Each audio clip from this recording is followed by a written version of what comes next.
down a road that wasn't very palatable. Okay. Yep. That's fair enough.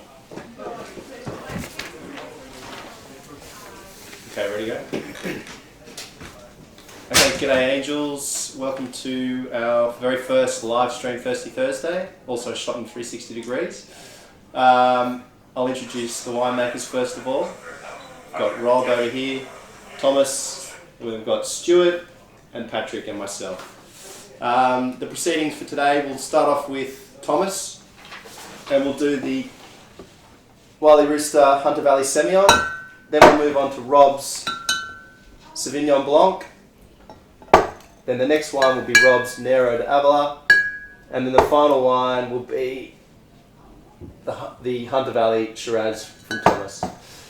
So, Thomas, can you give us just a quick introduction to yourself and then potentially a wrap up on the vintage for 2016 and then launch into the wine. Beautiful. Hey guys, thanks for all your support. As most of you know, Thomas Hordern from Wily Rooster Wines. Born and bred up in the Hunter Valley, obviously God's country, and basically do some Sem, Rosé, Chardonnay, Merlot, Shiraz, and get the Cabernet from the Orange region. 2016 was an interesting vintage in the Hunter, challenging to say the least. I'm sure some of you would have read my weird and wonderful fortnightly winemaking post that I did bog a few tractors this year, but very lucky with our picking dates this year. We got the Semillon off nice and early as well with the Rosé, which it's hard to believe you guys have drunk 500. You've drunk so much of it in a non-traditional Rosé season that's winter. The Semillon 2016 is very much like the 14. It's got beautiful citrus on the nose, and the acidity is built in just obviously because of the year. I think this is going to be a great aged Semillon if you have more self-control than I do. I rarely keep enough to enjoy it in 10 years, let alone 2. I hope everyone enjoys it. Obviously perfect, as you can see, perfect weather for Semillon. Outside with the sun, bit of sea. I'm really looking forward to hearing everyone's thoughts on it. So far you guys are doing really well and loving it, and I'm really, really happy to see such great feedback from it. So what are your thoughts, gentlemen? I just noticed actually first up, it's relatively low alcohol volume. Yeah, so this is about, I think memory serves me right, about 10.2, 10 and a half. Mm-hmm. This was picked at 10.6 Beaumont. Semillon is very traditional low alcohol style of wine. As these guys probably can say, like, it's one of the Hunter Valley's and New South Wales famous white varieties. And world renowned, really. World renowned, yes. Thank you for picking that up. Sorry, but yeah, it's beautiful, fresh, crisp, young wine. It's quite funny what Semillon does in bottle. No real varieties do it like Semillon. It's unexplained chemistry wise. It 0 to 2, maintains that beautiful crisp freshness, and then probably 2 to 7 kind of gets a little bit off track and a bit wobbly.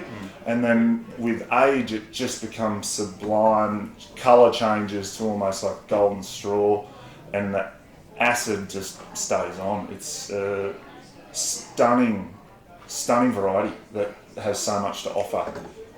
Good in its youth though too? Yeah, absolutely. Yeah. My preference is youthful, to be perfectly honest with you. I much prefer September, October, November, obviously when the temperature's there, just anything fresh. It takes too long, really, to wait. Exactly. 6-7 years, doesn't it? Exactly, and don't serve it too cold. I think if you literally serve it 3 to 4 degrees, it subdues everything, which kind of limits what you actually see in the glass. I think Daylight Savings and Semillon are two of the great things that the New South Wales government have approved side by side. Perfect food match, oysters, seafood. Yeah, any fresh seafood, and anything hot as well, with a bit of spice in there as well. I know that sounds a bit extreme, but your palate does funny things with a bit of heat on it, and it's a bit dividing in regards to sweetness levels. Obviously, your chili and your heat factor is going to adjust if there's any sweetness there. So. Yeah, David Jones, one of the Archangels, has said that Yosemite is a cracker. It has a nice balance of acidity and drinkability on release, which is pretty much what you're saying. Yeah. So, no, I'm really looking forward to seeing what everyone's thoughts are with this. I'm really proud of this wine, and I'd like to thank you guys for the opportunity to make it once again. Something very close to my heart, that's for sure. So thank you very much for, I know I say it a lot, for everything you guys do.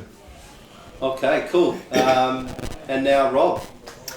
Hi Angels, how you going? Rob Paulazzo is my name. I'm based in the Southern Riverina, or the southern part of New South Wales, in a region called the Riverina. So it's centred around the township of Griffith, where I'm born and bred from. Thomas says he's from God's country, but I think there's several parts of God's country in New South Wales. But I source my fruit from a lot of different regions. So I source a lot from the Riverina, but I also source fruit, reds especially, Shiraz and Cabernet from the hilltops. I source Chardonnay from Tumbarumba. I source Pinot Noir from Tumbarumba, and also source Sauvignon Blanc and Pinot Grigio from Orange. So vintage this year, sort of as it was along most regions of New South Wales, it did have its challenges, but slightly different to the Hunter where we were, where our challenges mostly came just towards the back end of summer with a little bit of rainfall, which kind of really sped things up. So basically what that did to us was really compress vintage. So I haven't had a vintage where we were picking Sauvignon Blanc and basically Shiraz on the same day. So made for a few challenges in the winery, but everything pretty short and sharp, but the quality of everything was fantastic. So whites, really, really bright flavours, lovely acidity, and reds with a nice generous flavours as well, and really good tannin structure. Wine I have here today, so the first wine we'll have a look at is Sauvignon Blanc. So Sauvignon Blanc is a variety that I'm pretty passionate about. This particular wine comes from a blend of regions. So 58% of the wine is from the Riverina, so my home region, and the balance of the wine is from Orange. So cool climate, high altitude region in southern New South Wales.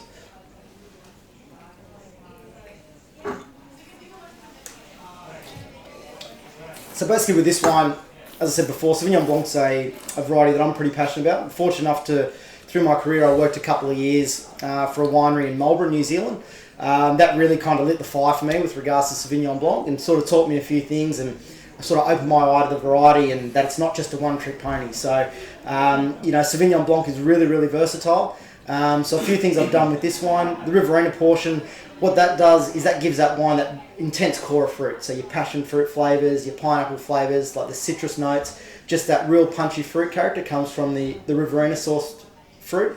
Whereas the orange sourced fruit, you tend to get a little bit more of that structure, a little bit more of those sort of finer points. So, your sort of snow peas, your cut grass flavours. And there's also a portion of this wine that I leave on light lees and stir just to build a bit of palate weight and texture and give the wine another dimension. So, like I said, Sauvignon Blanc, it's a variety that I think, it's obviously massively popular, and the styles vary, but what I love about it and what I'm trying to emphasise here is that there is a whole lot of different things you can do with the varietal, and a whole lot of different elements you can get out of it without it just being, a chill down and, quaffable wine. So, guys, open to you. What do you think?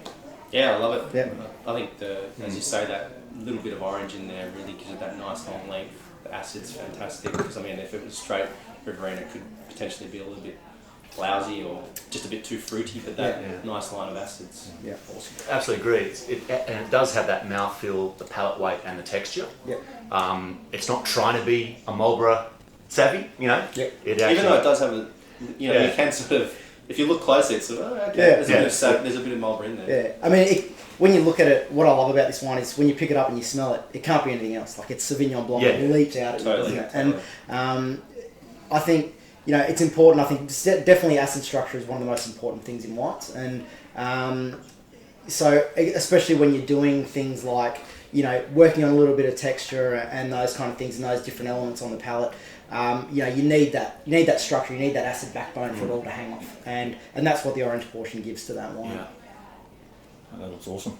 You gotta be happy with that. It's got a nice crunch. Yeah. Really good. David Jones asks, he says the Sav was a big hit. Looks like a real summer crowd pleaser. What sort of volumes are there?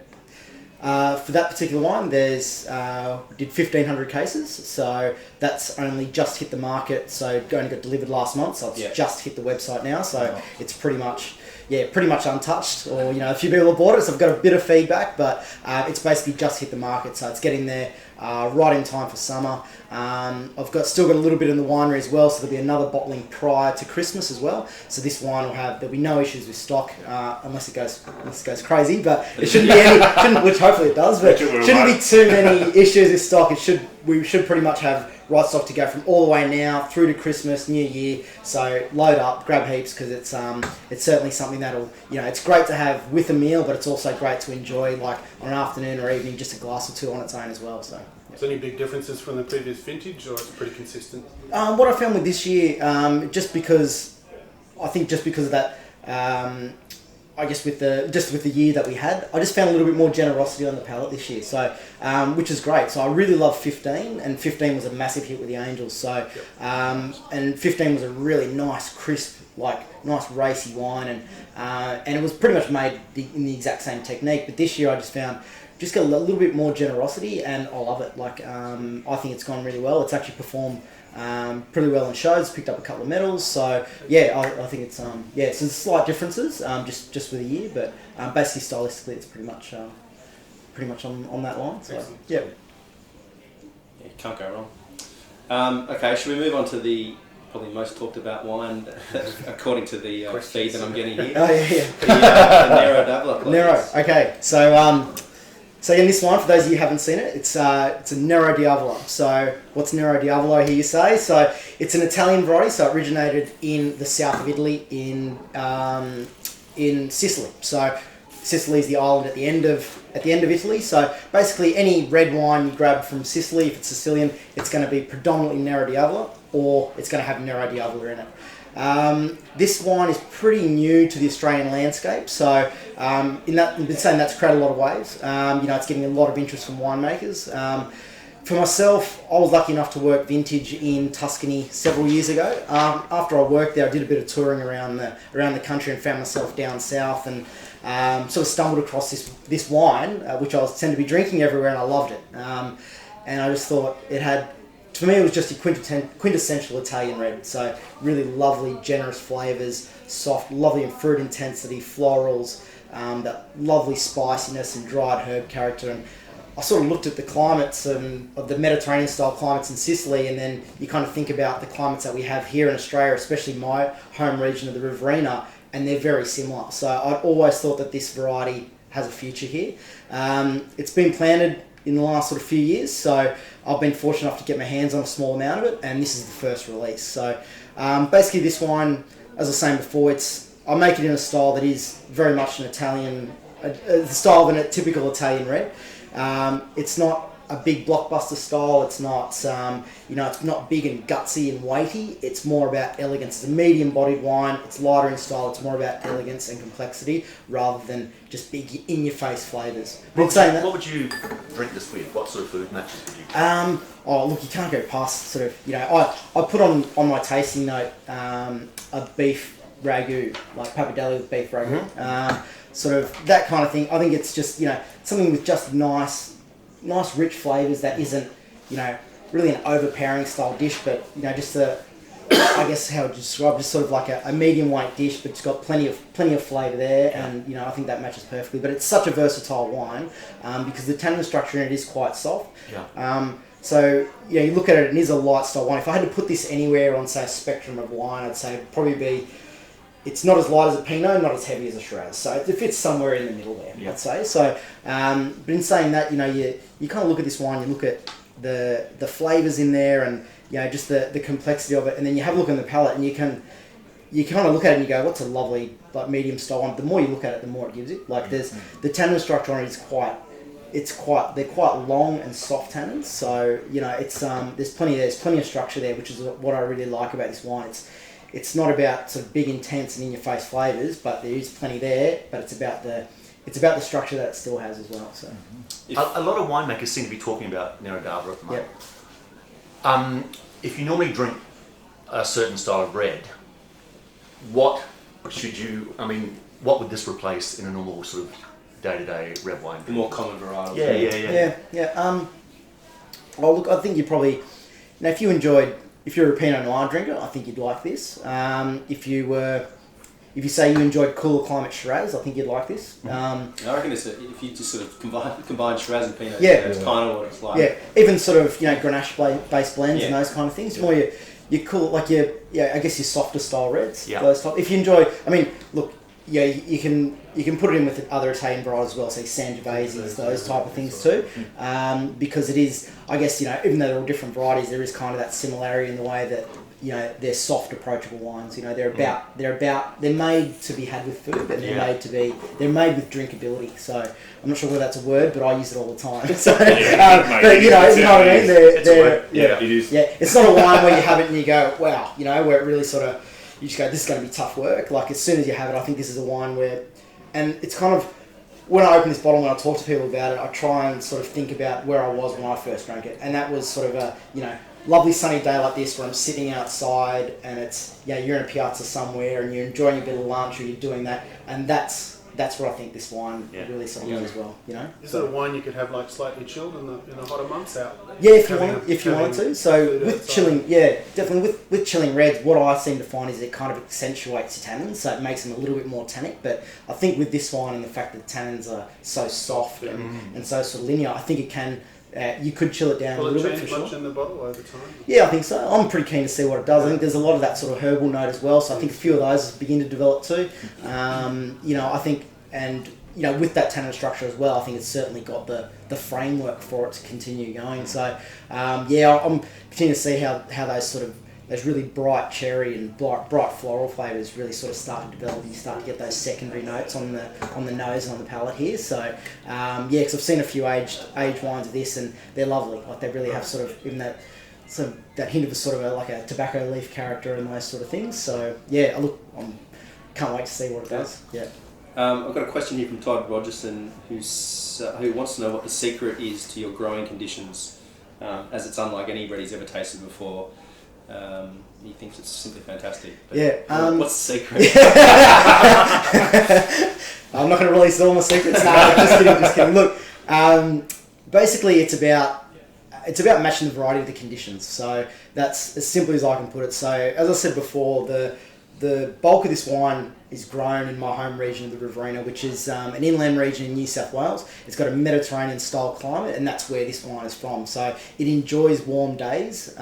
It's quite I guess like winemaking in the vineyard, balance is the most important thing. So it's finding that balance between the amount of fruit you have on your vine, your foliage, the amount of irrigation. It's everything that goes with it. So it's about that balance. So I guess the key to it is balance in the vineyard and being able to sort of get those. Make sure you have those flavours. Make sure you have enough flavours in there, and that your flavours are all as intense as they can be as the wine is fruit, because we're winemakers, we're not magicians. So we're kind of if the fruit comes in and it looks amazing, then it certainly gives us every chance to make the best possible wine. So look, the conditions in the Riverina are perfect for a variety like Nero Diavolo, and I guess that's what the secret is. I guess growing a variety like this, you couldn't grow it in a uber cool climate region like say Tumbarumba, where I get my Chardonnay and Pinot Noir from. You just wouldn't get that ripeness. So that's the key is the conditions. And Malcolm asks, how does it cope with warmer climates, and what increased temperature in growing seasons do with an end product? And he also asks if it's an insurance against the negative effects of climate change, or if it's just about some brand new varietal. Obviously, like it goes great. It loves warm weather. So the hotter the better, or not so much the hotter the better, but it's sort of more so like a warmer climate region like the Riverina. Varieties like this are really well suited to it. So I guess in the next part of that, with regards to is it an insurance policy or anything like that? I don't think anyone thinks in sort of that regard, but I think more so winemakers these days are looking outside the square of your typical varieties, and more so looking at the areas they're in first, and then sort of looking to other areas abroad with similar climates and saying, what are they doing there? What's the style of wine they're doing there? Can that work here? So rather than I sort of think, probably in days gone by, I was like, well, you kind of plant a bit of a fruit salad and you kind of go, well, we'll do all these varieties here and everything like that. It's sort of, people are thinking differently about it now. And I know in the Riverina there's been a big push towards Mediterranean style varieties. Yep. I mean, the area is quite large and it grows a whole heap of varieties really well, but it's about sort of pinpointing these and seeing what the region really does now. So, that's more so that, but yeah, it's certainly the fact that it does, bode well in warmer climates certainly is a plus for it. And then Jiva asks, how do you think the Australian climate can develop European styles such as Nero and others over time to create history for these varietals? And is Australia capable of producing some of the best examples of these varietals? Look, I think so, and I guess time will tell on that. I mean, we've shown in the past what we can do with your textbook varietals. So your more Chardonnays, Shiraz. I think we've shown on the world stage that we can bring those wines that were, I guess probably, made famous in France, and we've brought them here, and we've shown that we've put them in the right regions and make them in the right styles, and our wines can compete on the world stage with anything. We've done it with sparkling wine as well, and we've done it with a whole gamut of varieties, and I think we can do it with this as well. So it's early days, but I think again it's about the same thing. It's about finding the right area for it, and I think it's about getting. Another important aspect is vine age as well. So I think with these wines, they're in their infancy too. And I think the longer we have vines in the ground and the more vine age we get, then the more depth we're going to get in our wines as well. So that's another thing. And then we fine tune our styles in the back of that as well. And I think sky's the limit with these kind of varieties. And why can't we make, Nero Diavolas like they do in Sicily or better? Or why can't we do Sangioveses or Super Tuscans? I mean, we're already doing that. I mean, I think the best thing about Australia is such a broad country, and we have so many different little microclimates that we're not constricted to laws or anything like that. So what, we can do whatever we want, wherever we want. So let's go for it. That's one of our true advantages. And finally from Buff, he asks, many European wines contain low alcohol. Is this the same for Nero in native Sicily, or do they need higher alcohol as a preservative due to similar warmer conditions as Australia?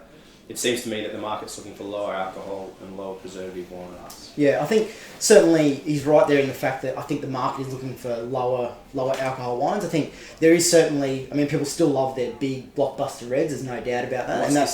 This is 13.5. Yeah. And I think it's dependent on the style as well. So European varieties tend to be that little bit, they tend to be picked a little earlier as well, and they tend to be lighter in style. And I think that's more the thing rather than, you don't pick to an alcohol, you pick to flavours and that kind of thing. So, when you make a picking decision, it's about tasting the grape on the vine and making sure it's got the flavours there, and that there's ripeness and all that kind of thing. So you kind of don't pick on a sugar level aiming for alcohol, you pick on flavours. So, but in saying that, it's about, again, it's often trying to, it's about having the right region, the right areas. Again, I keep going back to this because, you're gonna get that balance between physiological ripeness and flavour ripeness at a lower point, or at the proper point where it's 13.5% where you want it, rather than sort of going, oh look, it's I've got some flavours there, but it's not quite tannin ripe yet. You still got green seeds, so you have to hang it out there till it's 15 BOMO, so you're getting it in, and you got a big 15% red wine and things like that. So that it's about that. So the balance, and it's again having balance in the vineyard again. So you're getting enough nutrients in there, and everything's ripening. Everything's ripening properly and everything like that. So, in answer to Buff's question, I think there is certainly a swing to lower alcohol wines, and I think it's just more on the fact that I think people are enjoying their wines a little bit differently. People are having them at restaurants a lot more, and with food and a glass here. And I think people enjoy that drinkability, and people want to have a glass or two rather than a big glass and that kind of thing. So Cool. All right, Thomas, why don't you bring it home with the Shiraz? Beautiful. So the other final wine of the day is the 2013 Wiley Rooster Reserve Shiraz. This is, I'm very biased, but I love what we can do in the valley compared to the other Shiraz growing regions of Australia. It's very different to your traditional South Australian red. I'd almost put it in the light to medium to heavy scale. I'd probably put it smack on the line where medium meets heavy. It's got beautiful lift of vanilla and allspice, and this thing was in wood for 12 months, just over. New American, Old French. It's a stunning little thing. It's only 13.2. It's really, really coming into its own now. So it's basically 3 years old. it was a pretty interesting vintage in 13. We had above average rainfall in the Hunter, which is pretty standard for the Hunter. So compared to Rob, we're more of a humid, wet climate with the temperatures, but obviously you guys don't get the humidity, as much humidity as we get. So this was picked around the 14th of February, basically on average a week before I'd normally do it. But as Rob was just saying, you know, you're not picking on dates or on numbers, you're actually picking on flavour. And this was actually a pleasure to work with. Really didn't have to do much with it, and that's one of my... When you find a wine where it's very minimal intervention, where you just kind of let it run its course, it's kind of shows in the glass, and it's stunning. I could drink this for breakfast, basically. It's the Hunter Shiraz style is, you know, you're chasing more white pepper than black traditionally. And yeah, I'm really excited to see everyone's thoughts on it. I know a few of you guys have been smashing it, basically. The last couple of reviews have been off the Richter scale good, so I'm really happy to see such positive feedback coming through to it. And it'll be interesting to see what this does in probably 5 or 6 years. I think it's gonna... I had a look at the 11 last week, so that's now 5 years old, and it's if anyone's got any of that, congratulations. It's really good. It's really good to see the development in regards to obviously 2 years apart, same vineyard, roughly same picking date, give or take a week. This has got a little bit less alcohol than the 11, obviously for the year, but yeah, it's I think it's very beautiful, but I'm probably really biased towards it. And the sooner you drink all this, the sooner you get the vintage of the century. So from the valley to 14, supposedly, if you ask Murray. So yeah, I'm really looking forward to seeing everyone and hearing everyone's thoughts. It's the Hunter Valley is a beautiful part of the world. Very challenging in most years, obviously because of our climate, but it's really looking forward to seeing everyone else's thoughts on it. Todd Rogerson, again, he says, your Reserve Shiraz is out of this world. My wife is a massive fan of Pinot, and she found certain similarities in this with peppery, spicy goodness. I love my Shiraz and found the berry, plum, and oak hitting every spot in my mouth. Any particular practices of finding the right balance to tackle all of these tastes? Well, it's funny your wife picked up on the Pinot tag, mate, because it used to be called Hunter River Burgundy. Some of the Australian great wines some of the Australian great Shirazes were originally labelled Hunter River Burgundy back in the 60s and 70s. It is on that scale with Pinot, but I think this is just packing a fair bit more punch than your average Pinot. You're right, it's got lovely berry and as you said, plum on it. In regards to finding the balance, again, as Rob said, it's more about your vineyard. If you've got the balance right in regards to canopy management, irrigation, whether you do it or not, pest management and everything, you're miles in front of the person that doesn't. I prefer, and I do spend way more time in the vineyard than the winery, because without the vineyard, there's no point, you're not going to be in the winery.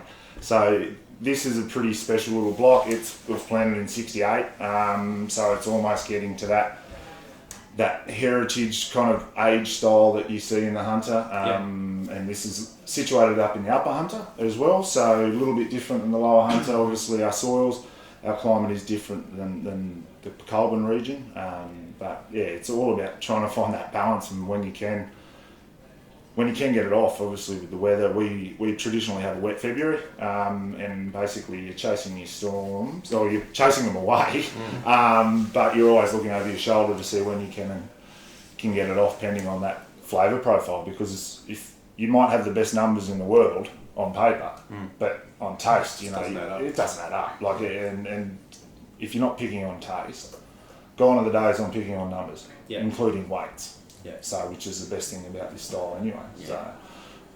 So. David Jones says he tried it, the Shiraz on release, loved it, and then again this week, and it just seems to have improved. And Heidi also says, I'm not a huge red drinker, but this Shiraz is certainly a winner. She'd love to lay it down for 5 years, as you recommend. So, Yeah.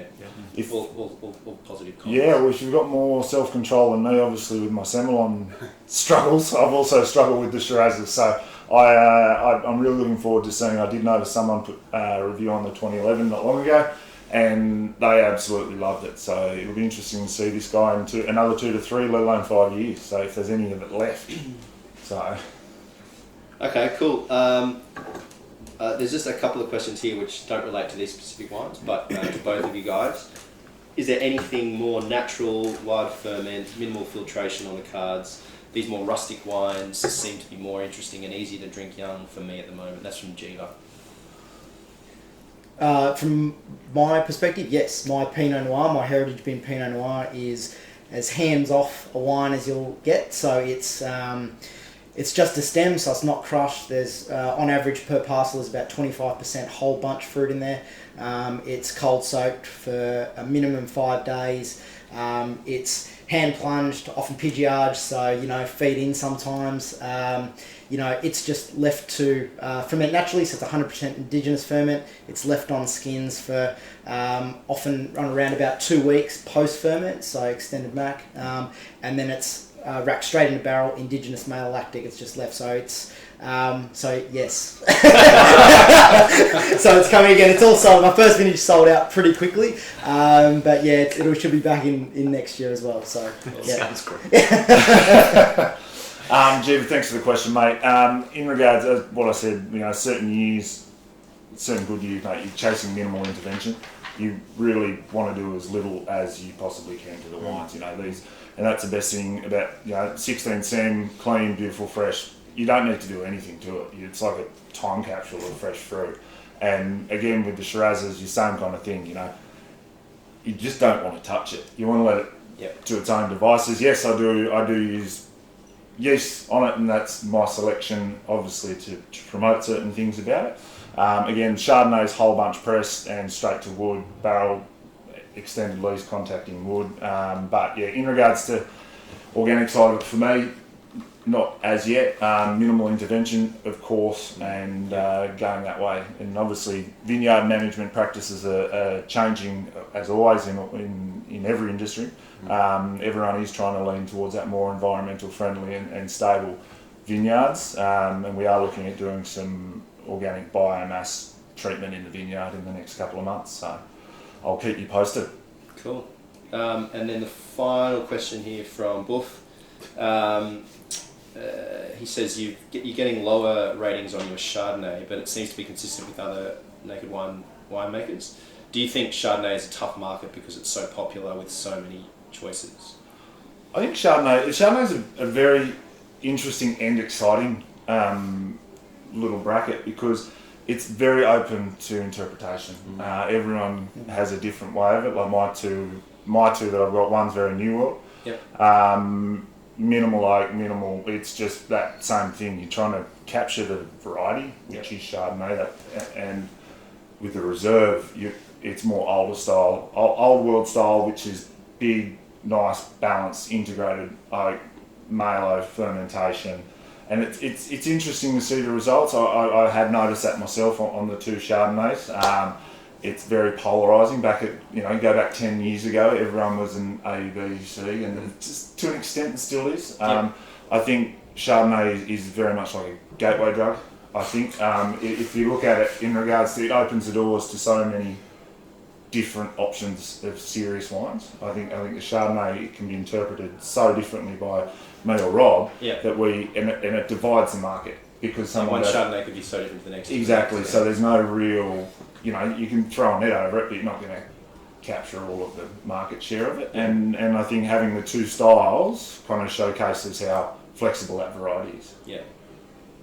Yeah, he's spot on. I mean, Chardonnay is such an awesome variety, and talk to any winemaker and 90% of them tell you Chardonnay is their favourite wine, and I think it's because it's so varying in the style and that you can get, so you can sort of go from, say, an unwooded, sort of crisp, fruit-driven style, some in the middle you can go sort of that flinty style, more a Chablis, or then you can go to big, broad, buttery, sort of high malo type thing. I mean, and everything in between. So I think that the spectrum of style of wine is is so. I mean, it's so different. And again, it comes down to whereabouts in the country we're from. We've got to think how large Australia is. Like, you throw it on Europe, you know, it goes somewhere from the UK in the middle of Russia somewhere. So you got to think of all the climates that they have in Europe and all the different styles they got there. Yeah. And then you have a look at what we've got here. So that's why Chardonnay that Thomas does in the Hunter is so different from what I do in Tumbarumba, which is different to what the guys do in Tassie, compared to what they do in Margaret River, compared to what they do in the Adelaide Hills, and it's amazing. So I think it's awesome that, you know, we've got that selection of wines, but I guess as far as sort of the low points go, I don't know. I think it's a bit of that. I think it's maybe people searching around and going, I like this one a little bit more than I like that one. I think that's half the fun. Yeah. Okay, another question, a random question's come through from Terry and Ange to Rob. Is there any chance that you can create a Chianti down the track? I'd love to go back there. I mean, actual Chianti, I'm not talking about Sangiovese Australian grown, but yeah, I'd love to go back to Tuscany and do something like that. That'd be amazing. So, I mean, obviously my family's Italian background, so it's a country that I've got a big, you know, I really love and I'm quite passionate about. So if I ever got the opportunity to go back there and do something like that, then yeah, I'd certainly jump on it. So Nice. Cool. All right, I think we're done, guys. Can I just ask one more question? Sorry. So just a question, Thomas. It's something I've seen come up a lot with the Angels is trying to understand Hunter Shiraz as opposed to Barossa and McLaren Vale. Yep. Bearing in mind what a hot region the Yes. Hunter is. Why do you think it is? It doesn't produce bigger style. It is more the elegant, more mid sort of alcohol. Is it the soils? Is it the clones of Shiraz that you're using there? I think it's a mixture of all of the options that you just said, mate, to be perfectly honest with you. We were very lucky. Our weed was Shiraz, and Barossa's was really Matara and Grenache. In regards to the different styles, I think our climate and soil has a huge amount to do with it. Obviously, Barossa does get to those 40, 42 days and consistently. You know, we're probably sitting at an average of 32 to 36 during vintage with a high humidity rate, which does affect your vine, unfortunately. But it's a hard one to see because if you get, you know, a Shiraz from the Hunter, Orange, Tumba, Riverina, Barossa, Vale and Martins, you know, you're going to pick the Hunter because it's the lowest. Yeah, it's a much lighter style. It's not traditionally. It's not as big. It's not as overripe and jammy. I know that's not a good word to say, but I think there is that balance there that the Hunter kind of leans to the softer scale, and which whether you love it or hate it, it doesn't really matter. It's just an elegant little thing compared to the. It's just an educational thing with the Angels, so that they know that if they're buying a Hunter Shiraz, it's not going to be the same as what you're getting. Yeah, it's not going to be it's more elegant, more maybe European style. You're not going to be chasing your 15.5% with massive tannin structure. That's right. Basically, it's going to be literally, realistically, from 12.5 to 14 max with subtle tannin structure, and obviously pending the wood that you're using and pending the style that you're chasing, each to their own. It's going to be very different. And are they actually different clones? It depends on which ones. There's many rumours going around about what clones are where in the Hunter and where they were sourced from. Anything really planted in the 60s and 70s, it's fairly unknown where they've come from. There's a lot of research going into it, but these, my grandfather planted these, and there's no records of where they came from. There's no records. We kind of know where they came from, but there's no records, so there's no receipt. So, and that's where we'll leave it. All right, cool. Well, that's it. Thanks, Angels. Thanks, Rob. Thanks, Tom. Thanks, guys. Thanks, guys. Angels. Yeah. See you at the next one. Keep up the Cheers. great work. See ya. Cheers. Thank you. Brilliant. That's good. I like that, guys. Thanks, mate. That's awesome.